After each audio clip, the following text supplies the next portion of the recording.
ಸ್ನೇಹಿತರೆ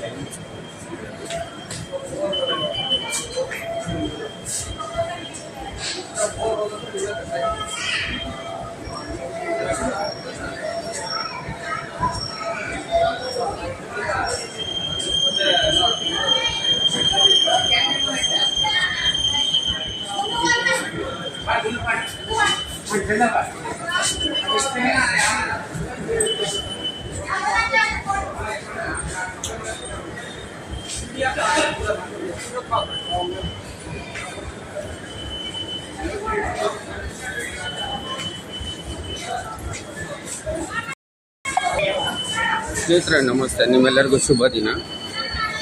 ವಿಶೇಷ, ನಾನು ತುಂಬ ದಿನದಿಂದ ನೋಡ್ತಾ ಇರ್ತೀನಿ. ಈಗ ನಾನು ಹೊಸಪೇಟೆ ರೈಲ್ವೆ ನಿಲ್ದಾಣಕ್ಕೆ ಬಂದಿದ್ದೀನಿ. ಇಲ್ಲಿ ನಮಗೆ ವಿಶೇಷತೆ ಏನು ಸಮಸ್ಯೆ ಆಗುತ್ತೆ ಅಂತ ಹೇಳಿದ್ರೆ, ಹೊಸಪೇಟೆಯಲ್ಲಿ ಡಿಸ್ಪ್ಲೇ ಅಂತ ಇರುತ್ತಲ್ಲ, ಅದು ಕಾಣಿಸ್ತದೆ. S1 S2 ಡಿಸಬಲ್ SLR ಅಂತೆಲ್ಲ ಬರ್ತದೆ. ಆದರೆ ಅದು ಡಿಸ್ಪ್ಲೇನೇ ವರ್ಕ್ ಆಗ್ತಾ ಇಲ್ಲ. ಇಲ್ಲಿ ನಾನು ಸುಮಾರು ಜನ ಇಲ್ಲಿ ಕೇಳ್ತೀನಿ, ಯಾಕೆ ಡಿಸ್ಪ್ಲೇ ವರ್ಕ್ ಆಗೋದಿಲ್ಲ ಅಂದರೆ ಅವ್ರು ಹೇಳ್ತಾರೆ, ಸರ್ ನಮಗೆ ಸಂಬಂಧ ಇಲ್ಲ, ಇದು ರೈಲ್ವೆಗೆ ಸಂಬಂಧಪಟ್ಟಿದ್ದು ಅಂತ ಹೇಳ್ತಾರೆ ಅವರು. ಆಮೇಲೆ ಎಲ್ಲ ರೈಲುಗಳಲ್ಲಿ ವಿಶೇಷಚೇತನರು, ಅಂಗವಿಕಲರ ಬೋಗಿ ಒಂದು ಮುಂದೆ ಇರುತ್ತೆ. ಇದರಲ್ಲಿ ಅಮರಾವತಿ ಈ ಟ್ರೈನಲ್ಲಿ ಯಾವಾಗಲೂ 2 ಕೋಚ್ ಇರುತ್ತೆ. ನಾನು ತೋರಿಸ್ತೀನಿ ಈ ಕೋಚ್. ಇದು ಅಮರಾವತಿ ನರಸಾಪುರ ಅಂತ.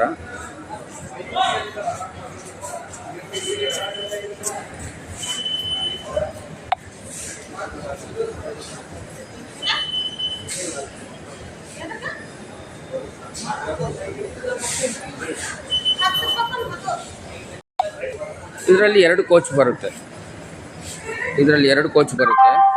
ನೋಡಿ.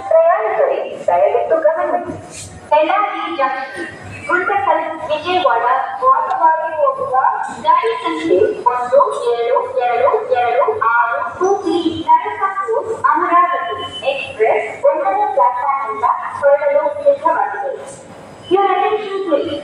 Train number 17226 Hubli Narasapur Amaravati Express via Bellary Junction, Guntakal, Vijayawada is ready to leave from platform number 1. यात्रीगण कृपया ध्यान दें, बेल्लारी जंक्शन guntakal Vijayawada मार्ग से चलकर गाड़ी संख्या 1726 Hubli Narasapur ಈ ರೀತಿಯಾಗಿದೆ. ಈಗ ವಿಕಲಚೇತನ ಬೋಗಿ ಇವರು ಅನೌನ್ಸ್ಮೆಂಟ್ ನೋಡಿ. ಪ್ರಯಾಣಿಕರೇ ದಯವಿಟ್ಟು ಗಮನಿಸಿ, ಬೆಲ್ಲಾರಿ ಜಂಕ್ಷನ್ ಗುಂಟಕಲ್ ವಿಜಯವಾಡ ವಾಸವಾಗಿ ಹೋಗುವ ಗಾಡಿ ಸಂಖ್ಯೆ 1222 ಹೂಗ್ಲಿ ನರಸಾಪುರ ಅಮರಾವತಿ ಎಕ್ಸ್ಪ್ರೆಸ್ 1ನೇ ಪ್ಲಾಟ್ಫಾರ್ಮ್ನಿಂದ ಹೊರಡಲು ಸಿದ್ಧವಾಗಿದೆ. Your attention please. Train number 1722 Hubli Narasapur Amaravati Express. ಈಗ ಇವರು ಅನೌನ್ಸ್ಮೆಂಟ್ ಮಾಡಬೇಕು. ವಿಶೇಷಚೇತನರ ಬೋಗಿ ಮುಂದೆ ಇದೆ, ಇಂಜಿನ್ ಪಕ್ಕ ಇದೆ, ಬ್ಯಾಕ್ ಸೈಡ್ ಇದೆ ಅಂತ ಹೇಳಬೇಕು. ಆದರೆ ಇವ್ರು ಹೇಳೋದಿಲ್ಲ. ಮತ್ತು ವಿಕಲಚೇತನರಿಗೆ ಹೆಂಗೆ ಗೊತ್ತಾಗ್ತದೆ? ಇದ್ರ ಬಗ್ಗೆ ನಾನು ನೇರವಾಗಿ ಮಾನ್ಯ GM ಜನರಲ್ ಮ್ಯಾನೇಜರ್ ಹುಬ್ಳಿ ಅವ್ರಿಗೆ ಒಂದು ಪತ್ರ ಬರೆಯೋಣ ಅಂತಿದ್ದೀನಿ. ನಾನೇ ಹೋಗಿ ಭೇಟಿ ಮಾಡಿ ಆಮೇಲೆ ಇದ್ರ ಬಗ್ಗೆ ಮಾತಾಡೋಣ ಅಂತಿದ್ದೀನಿ. ಇದು ನಮ್ಮ ವ್ಯವಸ್ಥೆ ಆಗಿರೋದು. ಪ್ರತಿಯೊಬ್ಬರು ಪ್ರಶ್ನೆ ಮಾಡಬೇಕು. ಟ್ರೈನ್ ಹೊರಡ್ತು, ಮತ್ತು ವಿಕಲಚೇತನರದ್ದು ಬೋಗಿ ಎಲ್ಲಿ ಸಿಗ್ತದೆ ನೋಡೋಣ.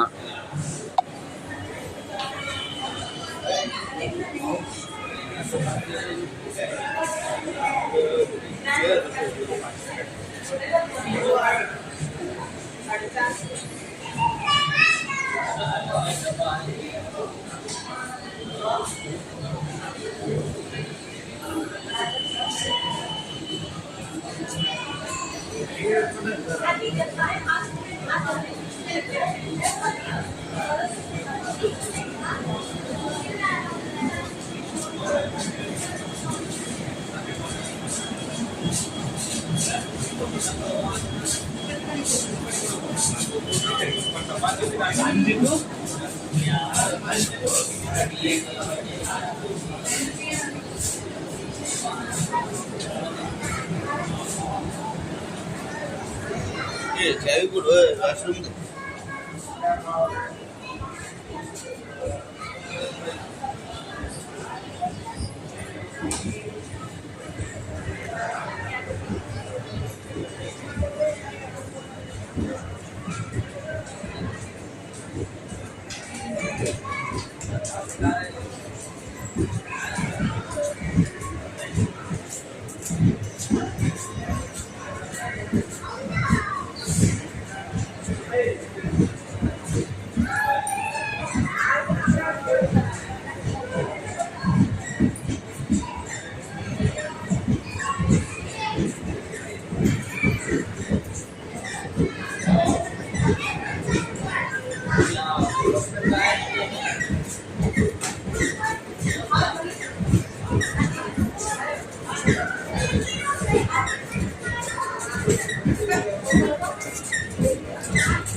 ಈ ಟ್ರೈನಲ್ಲಿ 2 ಕಡೆ ಬರುತ್ತೆ. ಒಂದು ಮುಂದುಗಡೆ ಇಂಜಿನ್ ಪಕ್ಕ ಇರುತ್ತೆ, ಬ್ಯಾಕ್ ಸೈಡ್ ಕೂಡ ಇರುತ್ತೆ ಗಾರ್ಡ್ ಹತ್ರ. ಇಲ್ಲಿ ನಾನು ಸಾಮಾನ್ಯ ವ್ಯಕ್ತಿಗಳು ಹತ್ತು ಕೂತ್ಕೊಂಡಿದ್ರು.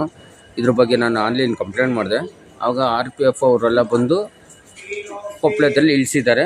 ಈ ರೀತಿ ಪ್ರತಿಯೊಬ್ಬರು ಪ್ರಶ್ನೆ ಮಾಡಿ ಅಂತ ನಾನು ಕೇಳ್ಕೊಳ್ತಿದ್ದೀನಿ. ಧನ್ಯವಾದ.